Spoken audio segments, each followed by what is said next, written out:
Hello, dear listeners. I'm starting today's podcast with a question. Is there anybody out there, anybody at all, who does not love Diane Keaton? Maybe there is. In some ways, she was the Katharine Hepburn of her era. Less aristocratic, less snobby, more artistic, sensitive, same kind of charisma and fearlessness in her roles and in her life. Keaton was a vibrant woman. She was a movie star who didn't act like one. She made artistry a way of life, from acting, directing and writing to photography and fashion, historic preservation. I came of age in the 1970s, and she was such a role model for the women of my generation and other generations. But she never stopped doing that. She embraced aging with grace and passion and showed all of us the way. Which is why it was such a shock when she died. Eternally young, funny, irreverent, always laughing. How could she be gone? So we dedicate the podcast today to Diane. Let's get to it.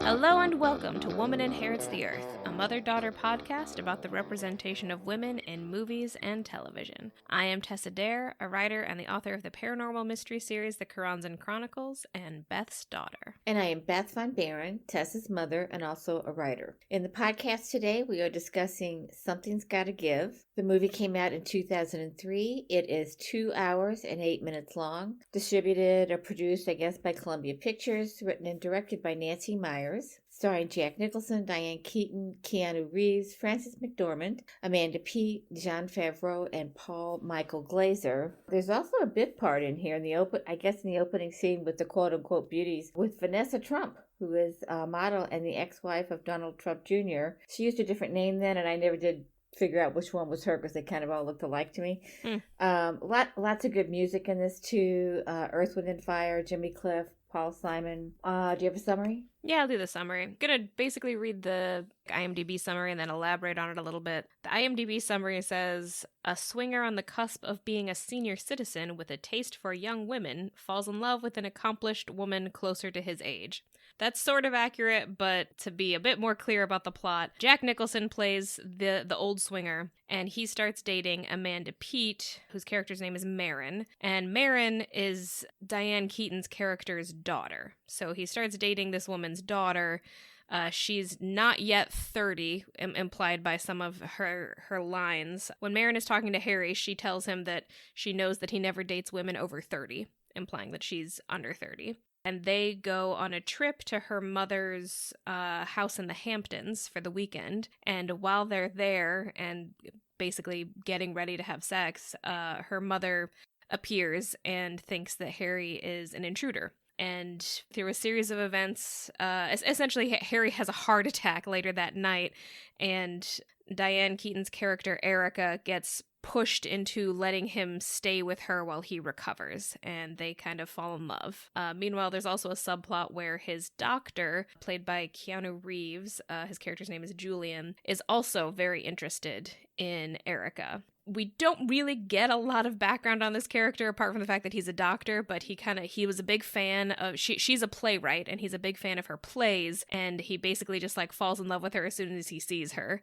So there's like a little bit of a rivalry between them, but ultimately the love story is between Erica and Harry. It is about the older characters. It's just that Harry, even after falling in love with her, is not really ready to give up his old ways. So he won't commit to her basically, and kind of breaks her heart, and that's what kind of sends her into the arms of young Keanu Reeves. They date for a while, and then at the end she does get back together with Jack Nicholson after he's gone on a mostly off-screen journey of soul searching. Meanwhile, just to wrap up her daughter's plot, so her daughter actually breaks up with Harry pretty quickly. The implication is that after she sees him have the heart attack, she kind of realizes how old he is and kind of loses interest, starts to see him a little bit more as like an old man who needs to be taken care of. and is no longer interested in him. To be honest, I never understood why she was interested in him to begin with. They have no chemistry. Every time they kissed, it made my skin crawl. But anyway, she decides to break up with him. She does have a couple of conversations with her mother that imply that the reason she's with him is actually because she's afraid of commitment. I don't know that that's really enough of an explanation, but that's the explanation we get. And then her mom convinces her that, love is worth the pain, basically. So we do get kind of an off-screen happy ending for her too, where she does meet someone and get married. Although I gotta say the timeline for that is insane. It's really, yeah. Most of the drama happens, Jack Nicholson breaks Diane Keaton's heart. She starts seeing Keanu Reeves again, and then they do a 6-month time jump. And then Jack Nicholson shows up at Amanda Pete's house, and she's not only married, but is also already 3 months pregnant. So in 6 months... Yeah, in their defense, so I think the guy she ends up marrying is the guy she's been on and off dating. Is it? Yeah, her mother talks to her about it at one point, and that's when she tells her that you have to take a chance on it. I didn't get that at all, but you may be right. Well, I saw it the second time. I didn't pick up on it the first time. Okay. So he has been a part of her life, but still in all, take this relationship to the next level, get married in 3 months, and then be 3 months pregnant. So, it could be that they have a relationship and she gets pregnant, and they realize that it's okay, and they get married, and it's not explained. As someone who has had a wedding, it takes a long time just to do that. Yeah, I know. But they skip over that, so we don't know if she had a big... You would assume that if her mother has a home in the Hamptons, they're the kind of family that are going to have a big wedding. They have a lot of money. Her mother owns a home in the Hamptons and an apartment in New York, and her daughter is an auctioneer for... I don't remember. Sotheby's, yeah. Yeah. It is implied that they are a very well-to-do family. It would be really weird if they didn't have a big wedding, but I guess it's possible. Well, and we should explain here, too, that Erica's wealth comes from her playwriting, which is also a little bit... I had to suspend disbelief over that, too. I mean, she owns a beach house in the Hamptons. And a beautiful big one. Writing books and selling them to movies, that can make you a lot of money. But plays, I don't think they make as much money off of that kind of writing. So it's a little odd, but you just kind of got to let it go because there are so many other problems with this film. So this was written and directed by Nancy Meyers. Nancy Meyers and Diane Keaton have worked together a couple of times, and I kind of got the feeling that Diane Keaton's character is kind of a self-insert for Nancy Meyers. And Nancy Meyers is one of the most successful rom-com writers. So, she made her character a playwright, but Nancy Meyers has the success of a very successful movie director. So she has a lot more money than that. And I think movies make you more money because more people see them. There's just a bigger audience. Yeah. And, when we first started talking about which movies, we wanted to watch and talk about that star Diane Keaton, because we are going to do a short series on her because we think she's that important, and she is that important. Annie Hall will be our next one, and we decided to start with this one because Tess had never seen it, and I had some reservations about it, but I didn't express them because I thought, well, she needs to see it. This will be a good one to talk about. Mm-hmm. I remember not loving it when it first came out, and my opinion of it did not improve. However, I was a little bit more impressed with some of the individual acting in it. I do think that there's a scene where Erica, is trying to explain to Harry why this is so hard for her, why it's heartbreaking, and how it feels.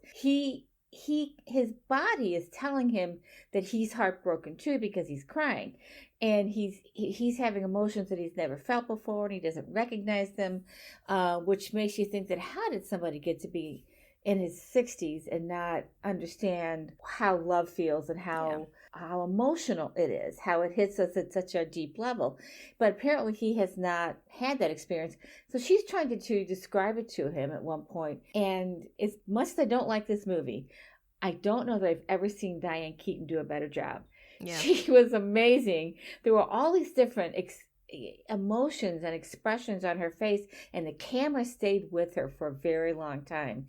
And, by a long time, I mean a couple of minutes. And she's going back and forth. She's trying to describe it to him. The camera cuts to him a couple times, and he just seems to not really, he's just not grasping it. Yeah. So she's trying really hard to describe to him what a broken heart feels like. It's just an amazing thing to watch. I could cut that section out and watch it over and over again because she's so amazing to watch. Yeah. And, I've always loved her as an actress, but mostly it's because she's just so charismatic. But when you see scenes like that, you realize she is also a really damn good actor. And this is one of those examples. Yeah.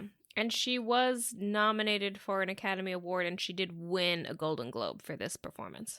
She's the best thing in the movie. Yeah, for sure. Keanu Reeves is adorable, but there's not much to his personality. He's a really underwritten character. Yeah. Yeah, he's totally underwritten. He could have had, and that's probably deliberate. Yeah. It's supposed to be about Harry and her, and you said something earlier about how could Amanda Peet Marin be interested in him, fall in love with this guy. And I think there's several scenes where he is, flirting with young women or talking to young women, and he's just so, I don't even know.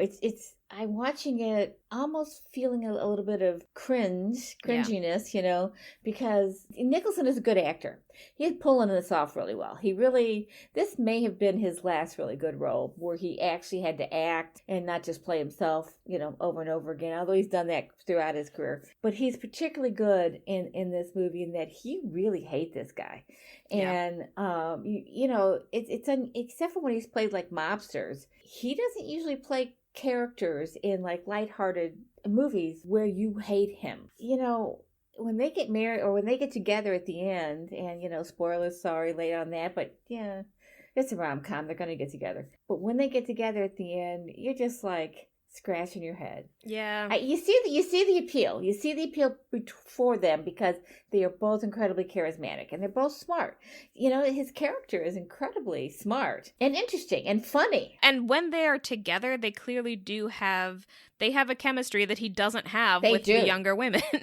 Exactly. They have a shared life period. They just make him so odious that it doesn't really feel worth it. In part because, we're supposed to take it on faith that he went on this journey where, so basically during the 6-month time jump, he initially decides he's gonna retire to the Caribbean, but then realizes that that's not gonna help. So instead he tries to track down every woman he's ever dated and ask them what he did wrong, what he did that hurt them. And we don't actually hear any of those answers. We do see a montage of him talking to mostly younger women, though some of them are obviously actually his age because he's been doing this for a long time. But slamming doors in his face. That's all we see. Until the last one, they're just all slamming doors in his face. I think the last 2 or 3, you see a couple who actually talk to him. But we never find out what they said.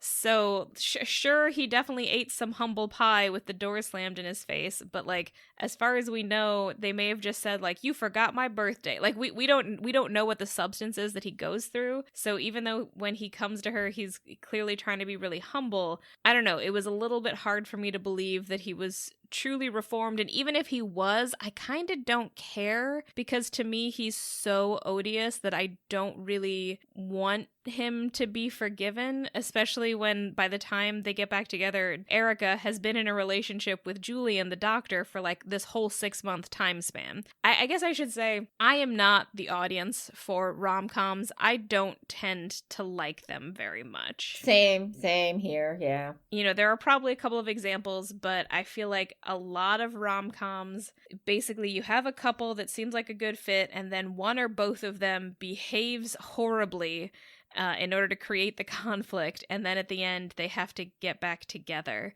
I just often have a really hard time with that because either the conflict itself seems stupid and then I'm frustrated the whole time, or when they get back together, I don't think that they should be together. Yeah, I agree with that. And I will say that the one exception for me is, and it's an interesting exception, I think, is rom-coms with Hugh Grant. I think it's because he is always, I think most of the time, plays a flawed character who sees how flawed he is. Jack Nicholson's character, Harry, is not very introspective.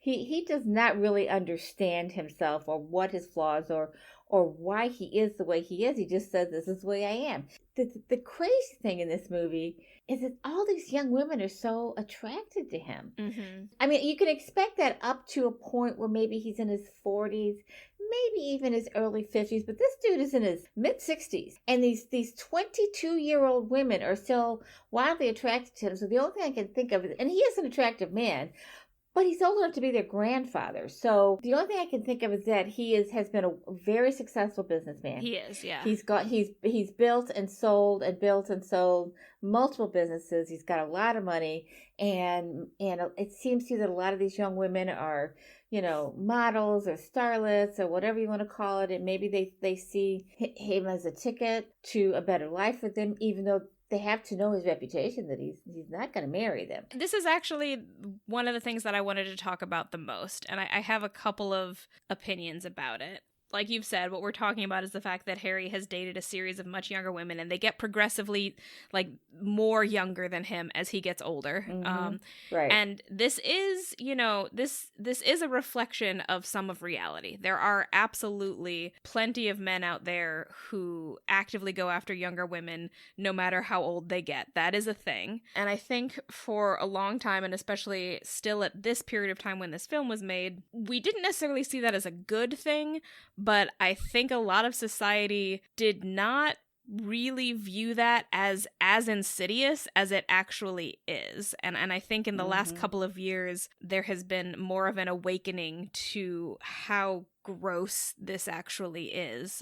Gen Z, the Me Too movement may have helped that. Yeah, but Gen Z in particular is kind of famous for really not liking age gap relationships, to the point where some people say that they take it too far. Sometimes there are Gen Zers who comment that a 1 or 2 year age gap is a power difference. And, once you're in your 20s, 1 or 2 years is not really that big of a deal. But I'm also hesitant to push back on them at all because it's been such a long time coming. We've been so accepting of these age gap relationships for so long. From what I can tell, and I don't have real data to back this up, but from what I can tell, relationships with an age gap of 10 plus years tend to fall into one of two categories. One is, like you were saying, an older man or a woman sometimes with a lot of money, and a younger person who is interested in the money.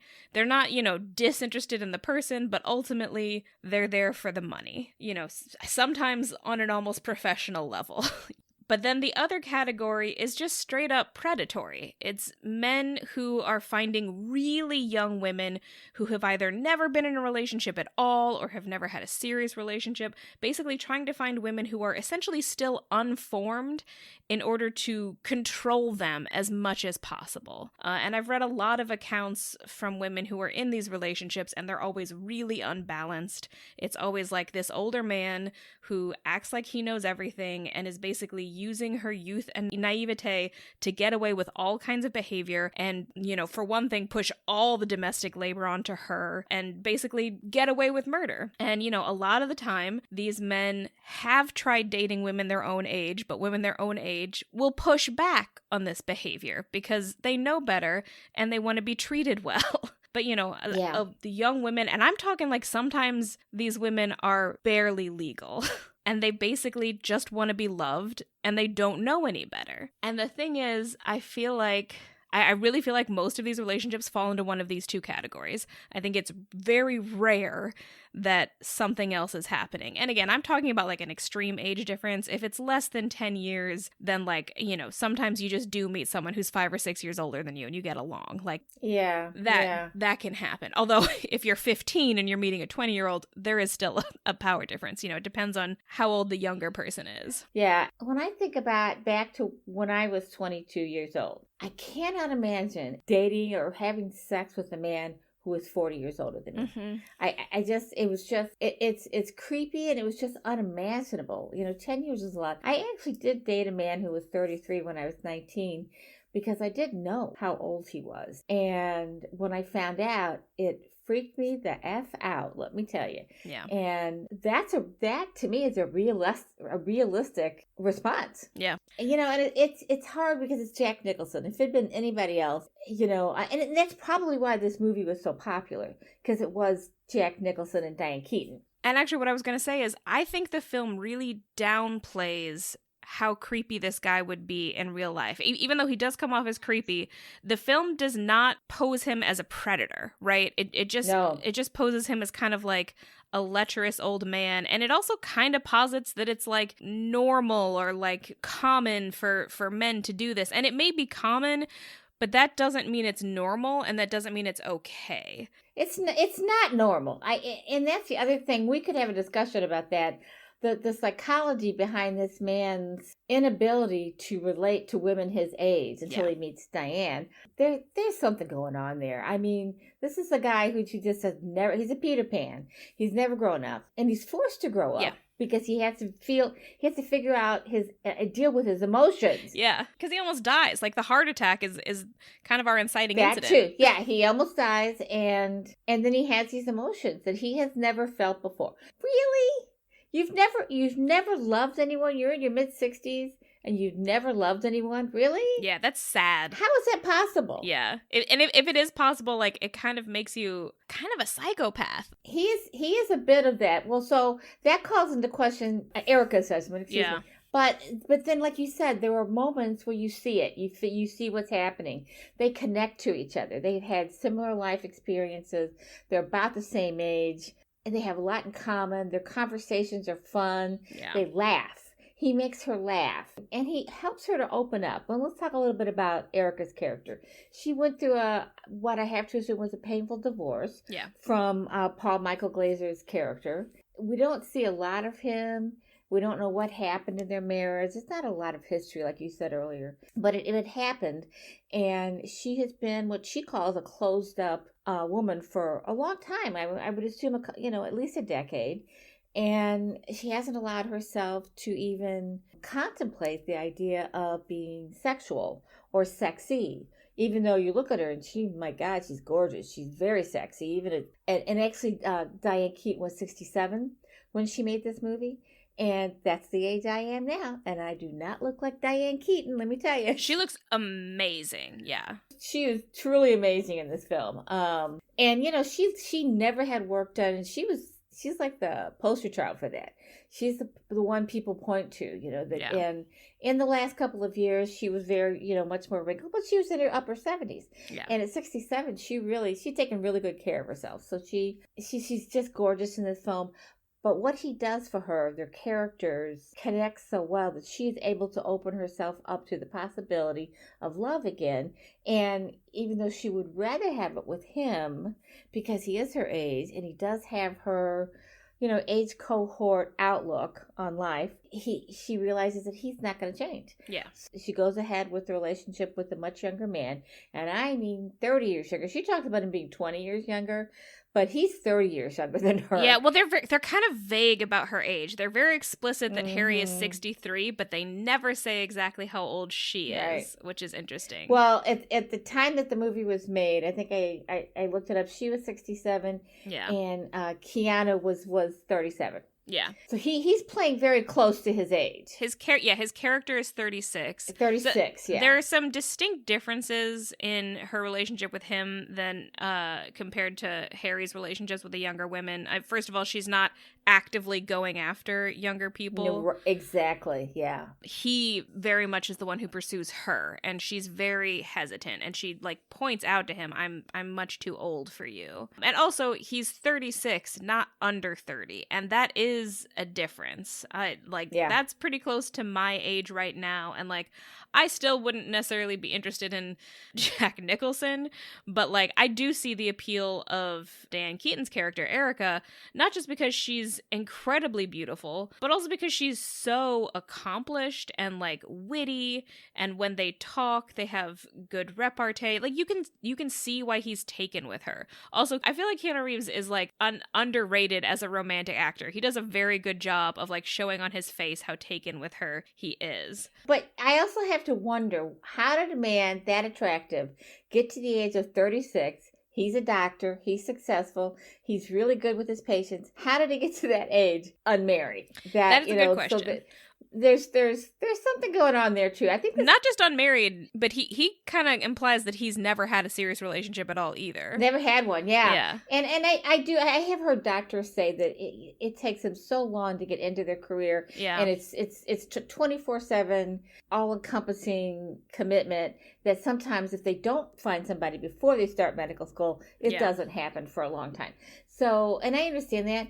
But it just seems like both of these men in their own ways and in very different ways are Peter Pan characters. And not as much with Keanu, but it's there. And I think she's taken with him because he's cute and he adores her. And she, she likes that. Who wouldn't? But at the same time, it just also feels like when he puts the ring on the table and is about ready to ask her to marry him.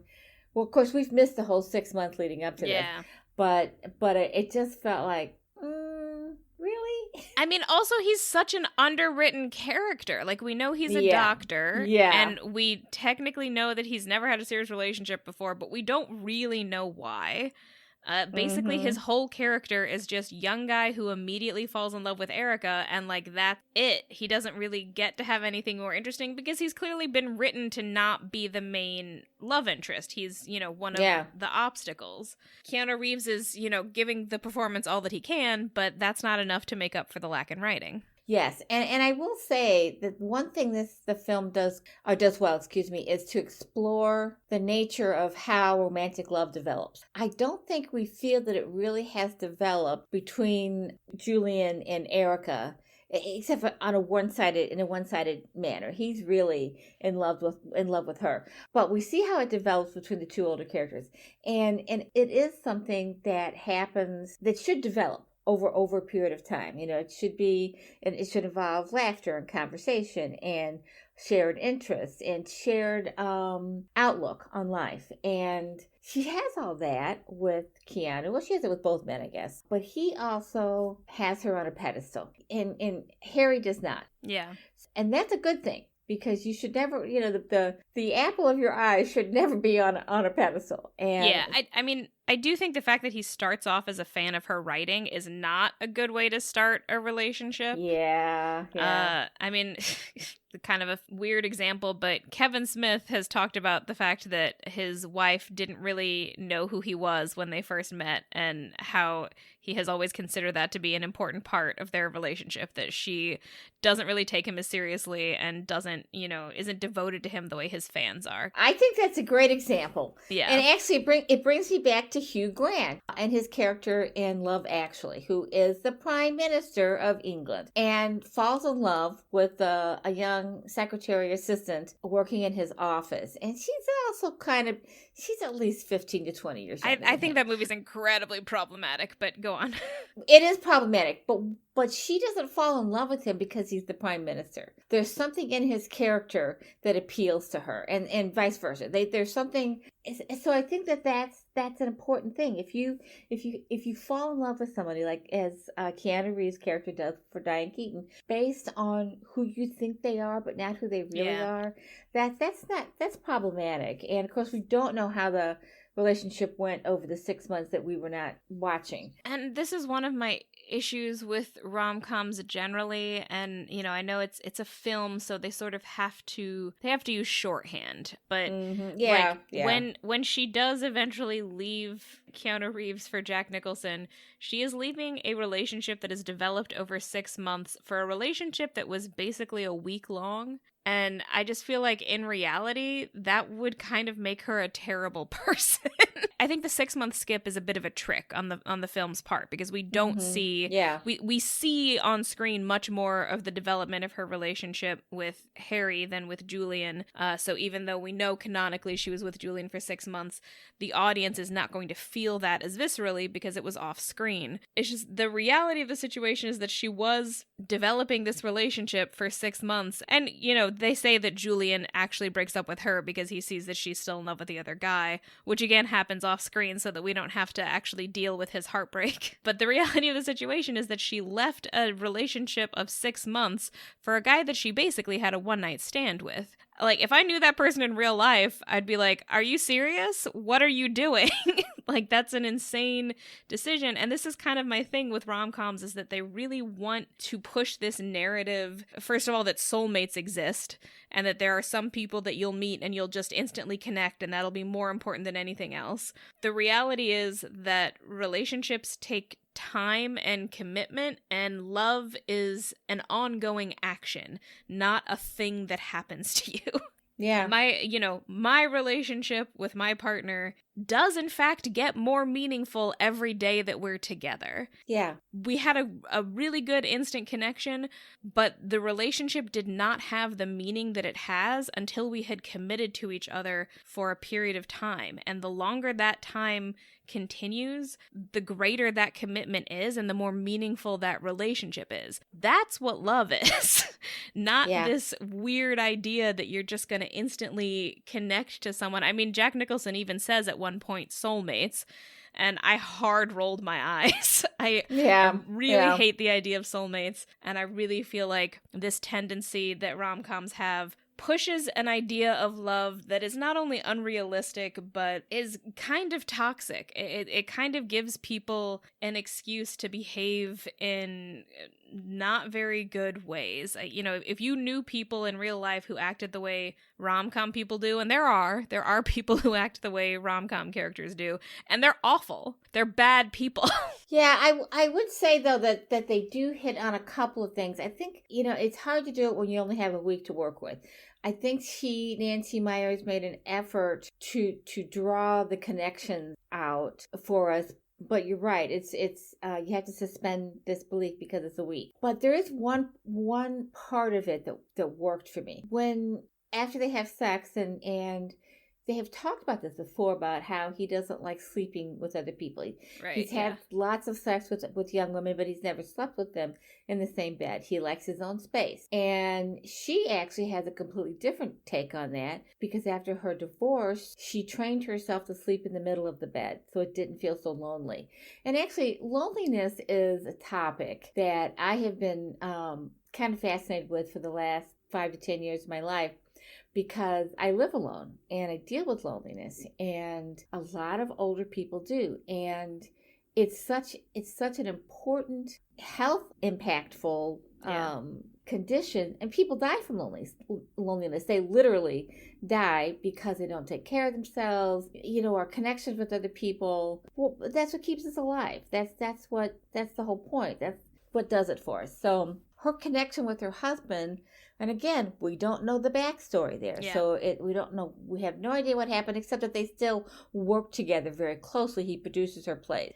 But she did have to make that. So it's one of those aspects of their relationship that the writer-director decided to focus on. He likes to sleep alone. She tolerates it. And so after they have sex, she wants him to stay in her bed. And he leaves. But then he goes in to this spare bedroom where he's been staying, and he can't fall asleep. And he comes back and says, I think I would like to sleep with you. It's not the sex so much as it is the sleeping with her and that emotional connection that makes him cry. Yeah. It's eye-opening for him in many ways. And I thought that was one of the best things in the film, actually. Yeah, I mean, I think the section of the film where they are, like, together is overall one of the best sections of the film, because, for starters, it's one of the few times when he's not being awful. And you do see, like, they do have good chemistry, and they do have a connection. And, like, I think one of the things that the film is trying to subtly underline is that even if you took away all of their, personality things that make them a good fit for each other, the truth of the matter is, he is going to be better off with a woman his own age than with a much younger woman. He's just never going to have the things in common with a 20-year-old that he has with a woman his own age. And you can see that when they're alone together, that, like, their conversations are much more interesting than the conversations that he was having with her daughter, which were mostly sexual innuendo and, like, hints that he was, seeing other women on the side, or, like, planning to see other women on the side, which is just, pretty empty and boring.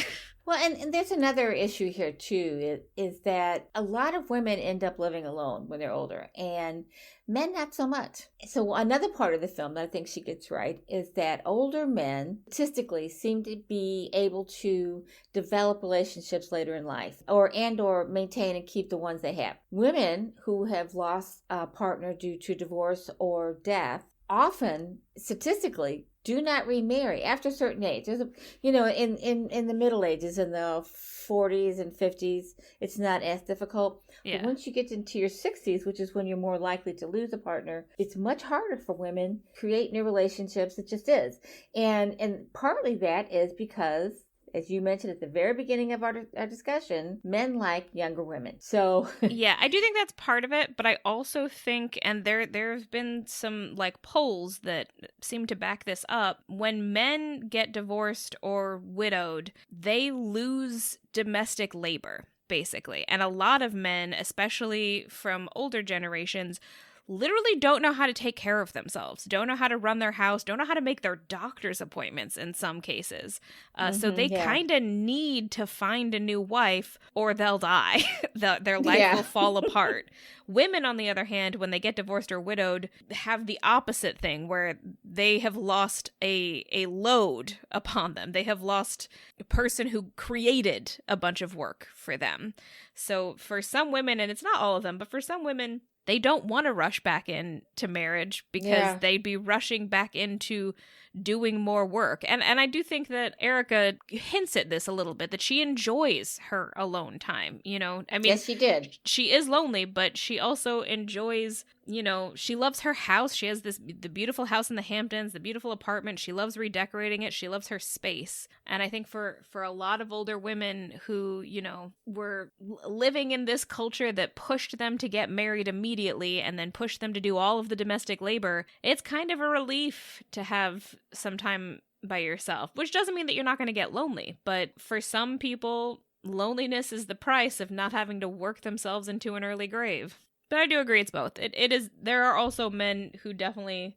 Men seem much more inclined to try to date younger women than women seem inclined to try to date younger men. Well, and it also has to do with social support systems. So women are much better at building support systems in their friend groups, in their communities. They volunteer. Men are a little bit less and this is, I'm not trying to generalize here. This is statistically proven. Men are less likely to build these.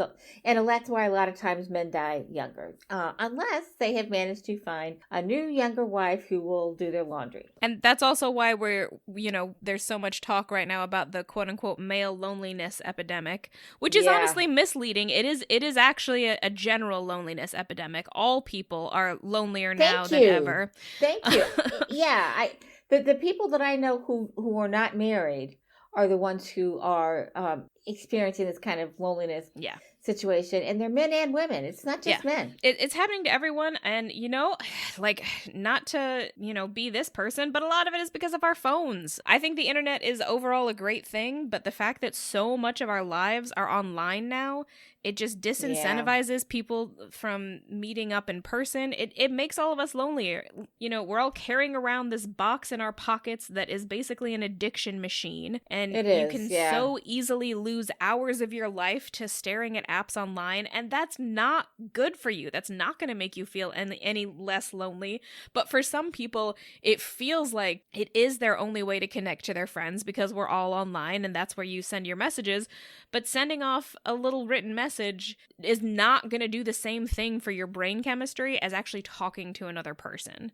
But we are doing that instead of actually talking to other people. I do think people are starting to realize this. I think so. And they're trying to fix it. But it's a slow process, and a lot of our connections, social connections, have been kind of moved on into a technical environment. So it requires not just putting the phone down, but putting the computer away, and leaving the house, going to events, going to movies, or even just reading books. I mean, whatever you do, which is especially difficult for somebody like me, and maybe you too, because we write. A lot of my communication is my writing, so I literally have to stop that sometimes and just shut it down and leave the house. It's I think it's something everybody has to do. There's a couple other things in here that I wanted to talk about. Every time Harry gets criticized or called on his behavior, yes, he says he has to leave. Yes. Oh, okay, I have to leave. He does it 3 times in the evening where he's at their house. Yes. And they keep pulling him back in.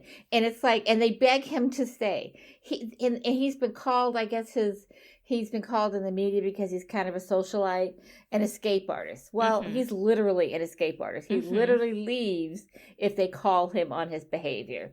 So that's one thing I noticed, and you noticed it too. Yeah, and it was just like, I was getting frustrated with him because I was like, these women are barely pushing back at you. Like, if it had been me, I would have been like, so why are you such a fucking predator? Why do you need to go after 19-year-olds? Why don't you want a woman with a fully formed personality? And they're being so nice comparatively. They are being nice, yeah. I was just like, the reason this man can't date older women is because the slightest pushback, he thinks he needs to vanish. Well, and then, so the other thing is that the writer almost tries to push Diane's character, Erica, into this stereotype of an old maid. Yeah. So he describes her at one point as flinty. Yes. That's not a word I'm very familiar with, so I had to look it up. And the definition is hard and unyielding, which is how a lot of times older women are portrayed in film. And bless her heart, Nancy, you come really close to making Diane Keaton out to be a hard and unyielding old maid type of character. And stop it. But I feel like what's so weird about that is that so in that scene, she agrees with his perception of her. But I gotta say, up until that point, that's not how I was seeing her in this film. No, if anything, neither. I almost felt it was the opposite. I felt like she was too much of a pushover. Like in the scene where they all push her to let this gross man stay in her house, she just lets it happen. And I'm just like, this is your house. He does not have a right to stay there. Stand up for yourself. I think the reason the writer comes up with it is that she is, quote unquote, this tower of strength. Right. And that she's impervious and she's formidable. These are actually words that Nicholson uses about her. And I'm like, does every older woman who has her own life, her own money, her own culture of friends, her own community of friends, and a beach house that she lives in alone, does every woman have to be a tower of strength? What is it with that image? Stereotype. It's a stereotype. What is it with that stereotype of older women being the person that everybody can depend on? I'm tired of being the person that everybody can depend on.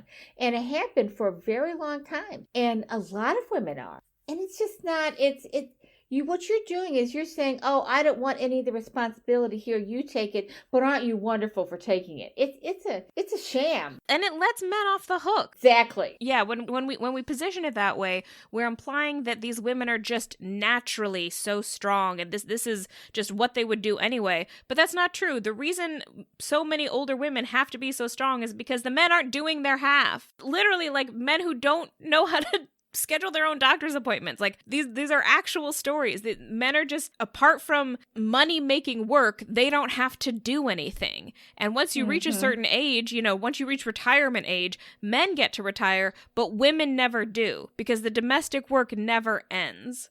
And then on top of that, you've got children and grandchildren who are still going to see you as a resource and not the grandfather who's too weak to do anything now. And it's true in other parts of life too. When women have children, they all of a sudden take on all of the child rearing responsibilities, or most of them.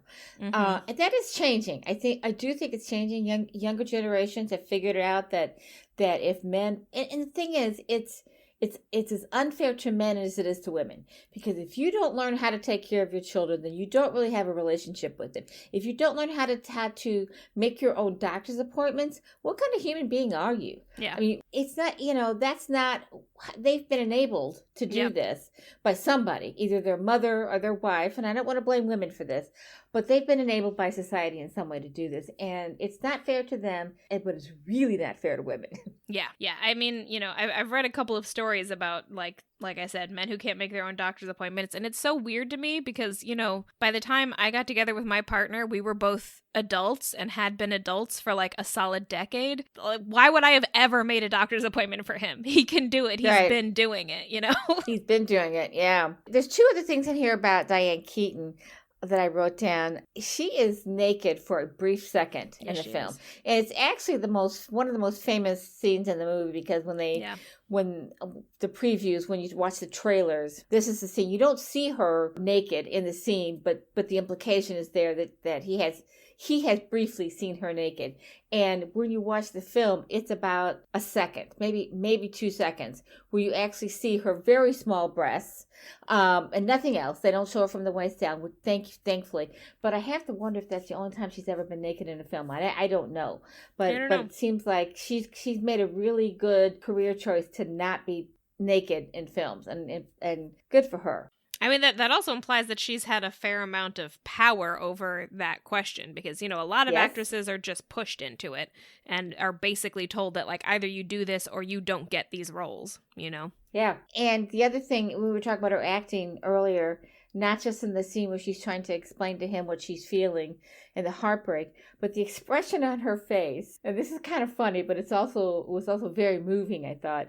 On her face, when they're laying back in bed after they've had sex, and she tells him what the sex meant to her, she kind of flounces back and says, "Oh, I really do like sex," but that's funny. That's a funny moment. But then she tries to explain to him why it's so amazing to her, and her acting again in that scene was just extraordinary. She's a really good actor. It was really good, although I will say there was one point where I still think she was doing a good job, but like after he breaks her heart, there's then that like long extended montage of her crying in different places. Oh, it was so much. It was, but I think it was deliberate. I think she was doing it because the first 3 or 4 times she couldn't help it, but then I think she realized that it helped her writing.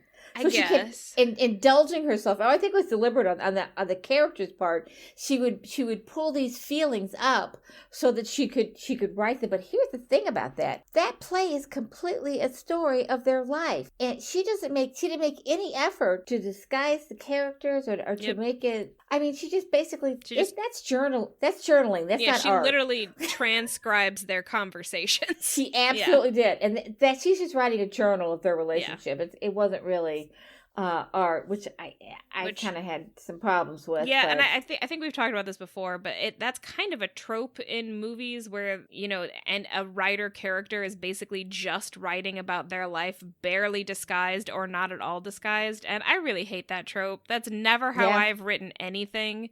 No. Most writers don't.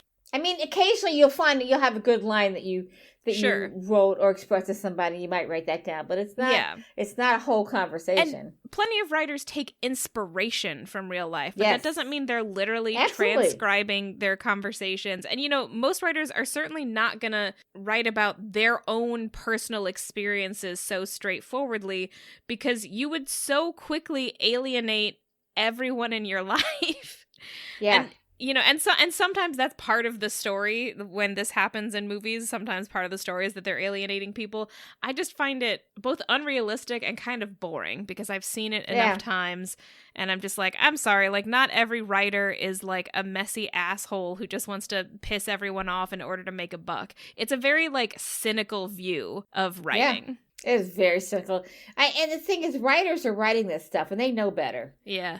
I have one more thing to say, and then I might be happy going into hot takes.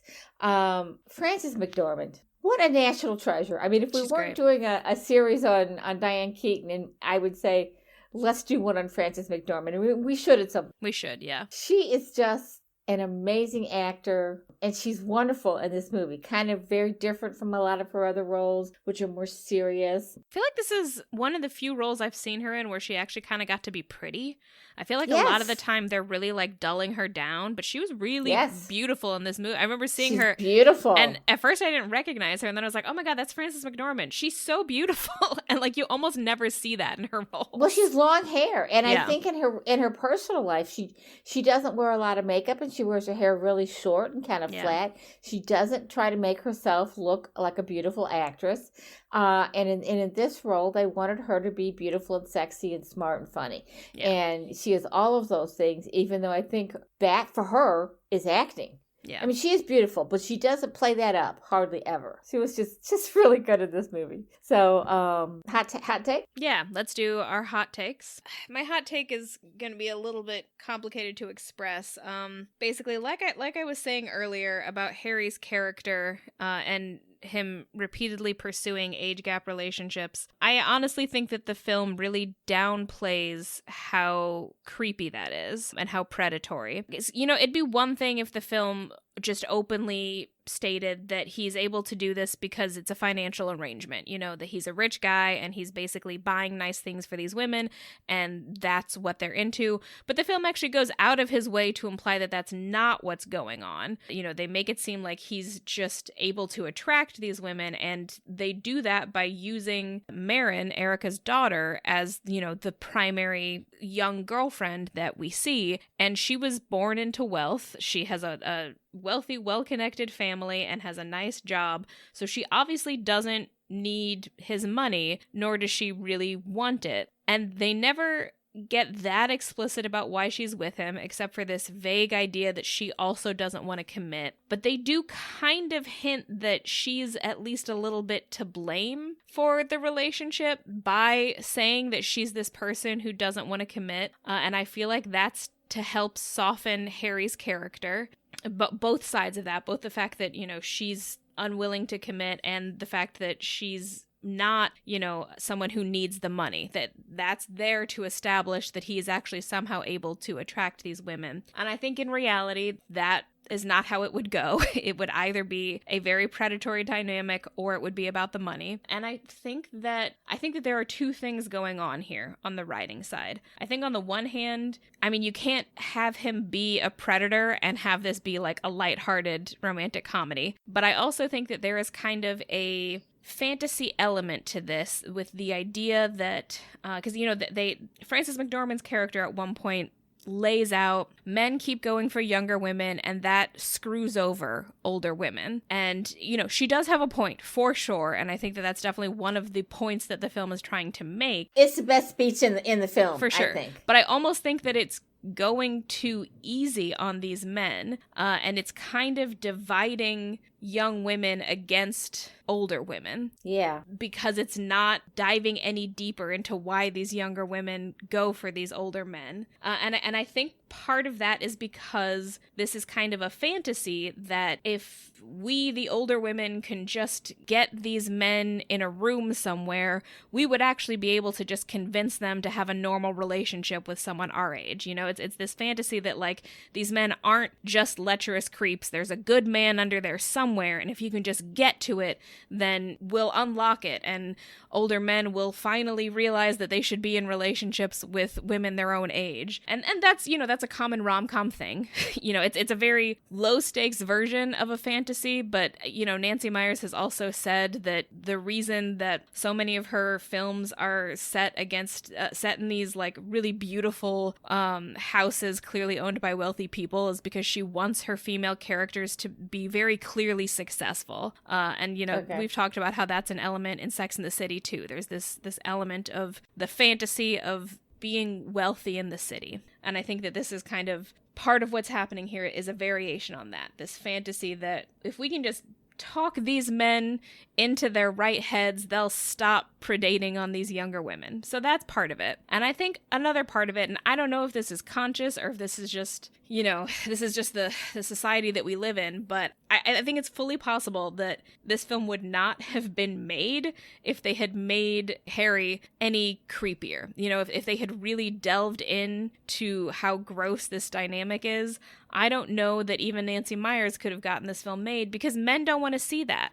I think this version of that character, even though you and I hate him, it's actually very flattering to men's egos because of the constant implication that it's not his money and it's not because he's a predator. He's just so charismatic that young women want him. And men really want to believe that. Old white men in particular really want to believe that. It's part of why they go after these women to begin with, even though the reality is that most of these relationships are either predatory or monetary. They want to believe that they can be wanted by these younger women just for who they are. And so, like, I think there's kind of a contradiction at the core of this film, because on the one hand, I do think this film is trying to teach Harry a lesson and kind of humiliate him. That's why Erica writes a play that completely humiliates him on Broadway. But on the other hand, it kind of has to have kid gloves with this character, because if you push it too far,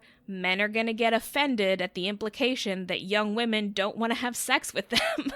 Well, and following up on that, I think there are a lot of situations in movies where a marriage fails for whatever reason, and the husband marries a much younger woman. Mm-hmm. It's a trope that happens over and over and over again.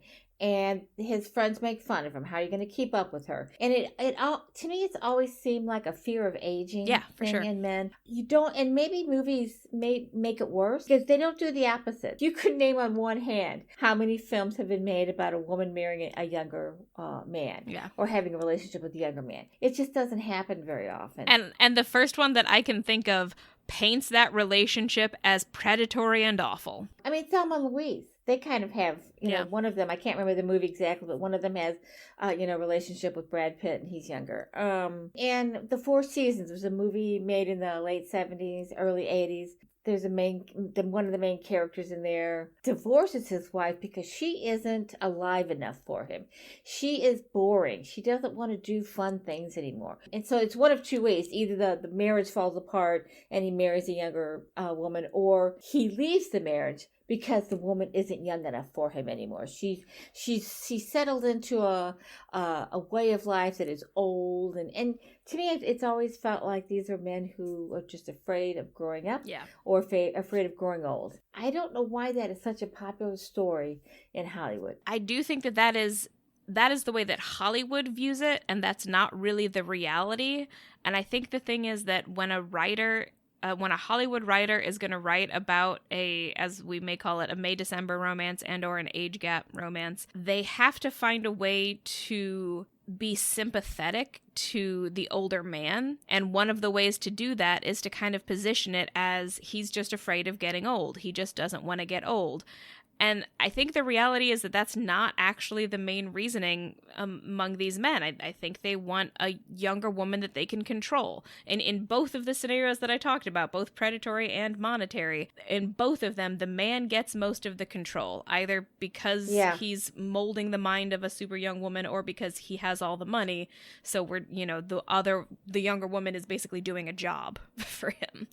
And like we talked about, the statistical tendency in marriages is that women do most of the domestic labor, and that is a big part of what men get out of these marriages. That's just a very straightforward incentive. But if that's actually the man's motivation, it's very hard to make that clear in a movie and then have any sympathy for this man whatsoever. And personally, I don't think we should. I don't think we should continue to make these films where older men get with much younger women and we pretend that it's just because they want to be young. I don't think that that's true. And I think that we should stop perpetuating that trope, because it makes it so that our society does not see these relationships as predatory as they are. Yeah, I agree. I do have one small, somewhat facetious hot take, which is I was disappointed that there wasn't more Frances McDormand in this movie. Oh, me too. Like, she's basically in one scene. She's got a couple scenes, but it just made me want to go out and watch her movies. Yeah. I don't really have, I think I've talked a lot about the two things that I have in my hot takes. One is it's hard not to fall in love with both Jack and Diane. I mean, they are charismatic characters. They're fun. I enjoyed watching them on screen because they are both so emotive, and just fascinating people who have managed to make careers in film and bring that charisma to movies, which has enriched my life. So I loved watching them, but I really did not like the movie. The whole premise is just unbelievable. Yeah. I'm really, I don't believe that once she found herself, once they had the one night stand and she realized she could open herself up and she experienced heartbreak, at that point, a more realistic ending for me would have been that she went out into the world and found somebody she was better suited for. Yeah. But whatever. Yeah. I am really glad that she at least gave Keanu a chance, that she felt that the character felt she deserved that. which is something women don't always do. We sometimes don't think we deserve to be happy. Yeah. She did, and that I really liked that. And I said before, I was surprised that she basically told the whole story in the play. And that's not really an act of creation. That's just journaling. The last thing I have, and you may have noticed this, you may not have, but the song at the end, La Vie en Rose. Oh, yep. Sung by Jack Nicholson. Totally took me by surprise. I had no idea he could sing, and he does a damn good job with it. I disagree. I thought it was awful. Oh, really? Yeah, I was watching the credits, and I was like, and that song started, and I was like, oh my God, what singer did they choose for this? He's not hitting any of the notes. And then the more he sang, I was like, wait, I think that's Jack Nicholson. So I watched for it. I was like, yep, they had Jack Nicholson sing it. Okay, well, at least that makes sense why they did it. I had to hold up my phone with my Shazam app to see who was singing. And it had appeared in the film earlier, sung by Louis Armstrong. Yeah. So now I just want to go and find the song by Louis Armstrong and listen to it. But I was surprised that Nicholson hit the notes and was able to sing, and he was so flat.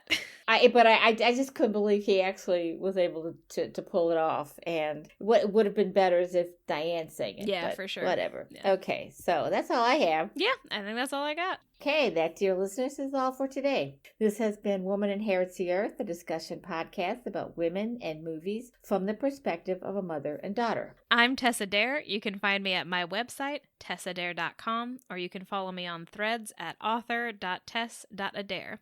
If you would like to support us, you can find us on Patreon at patreon.com/womaninheritstheearth. That's woman singular. If you're watching us on YouTube, please make sure to like and subscribe. And I am Beth Von Barron. You can sign up for my weekly Substack, Saturday Morning Musings, at stlwriterbeth.substack.com. I'm also on Instagram and Threads at stl_writer_Beth, and on Blue Sky at stlwriterbeth.bsky.social. Thank you for listening. Please join us again in about 2 weeks.